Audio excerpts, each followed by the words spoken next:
नमस्कार, बहुत बहुत स्वागत है आपका। अमेरिका का P8I जो कि भारत की नेवी का हिस्सा है, इसे डोमेन अवेयरनेस के लिए बहुत ज्यादा इस्तेमाल किया जाता है। P8I का जब जिक्र होता है तो ये एक ऐसा विमान है जो सबमरीन को भी खत्म करने का पूरा पूरा दम रखता है। इसे एंटी सबमरीन वॉरफेयर के लिए भी यूज किया जाता है।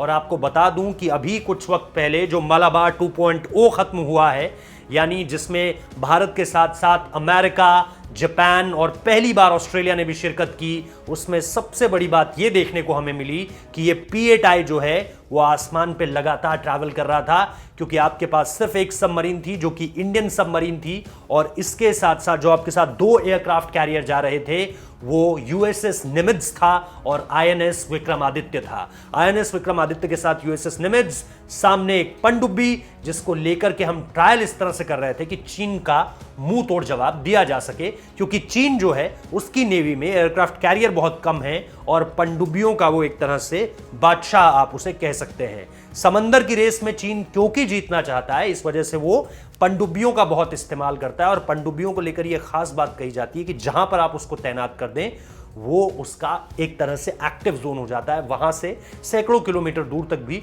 वो किसी दूसरे इलाके की दूसरे इलाके से आने वाली या दुश्मन की जो भी नाव है, जो भी उसके कैरियर्स हैं या जो भी उसकी पनडुब्बी है, उसे पूरी तरह से ध्वस्त करने में पूरी तरह से सक्सेसफुल है।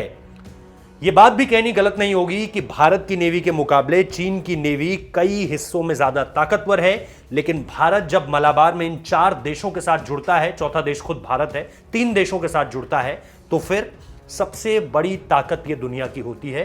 फिर इन 4 नेवीज की ताकत को कोई भी दूसरा देश चैलेंज तक नहीं कर सकता, हराना तो बहुत दूर की बात है।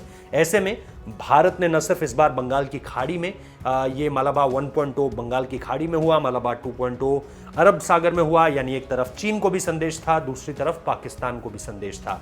अब P8I जो है, P8I सर्विलांस एयरक्राफ्ट के तौर पर भी काम करता है और ये एंटी सबमरीन वॉरफेयर में भी बहुत ज्यादा इस्तेमाल होता है, क्योंकि जैसा मैंने बताया कि चीन जो है वो सबमरीन्स को लेकर के बहुत ज्यादा एक्टिव रहता है। इस वजह से P8I का सर्विलांस पर उतरना बहुत ज्यादा खास आप इसे समझ सकते हैं।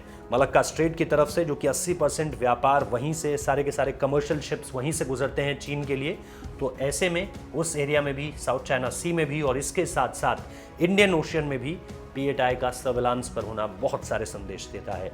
P8I हमें अमेरिका ने दिया था और अब भारतीय नेवी के पास बहुत जल्द रोमियो हेलीकॉप्टर्स भी आ रहे हैं। रोमियो हेलीकॉप्टर्स की स्टोरी बहुत जल्द आपके सामने रखूंगा। फिलहाल इस वीडियो में इतना ही। P8I सर्विलांस के लिए तैयार है। बहुत बहुत शुक्रिया इस वीडियो को देखने के लिए।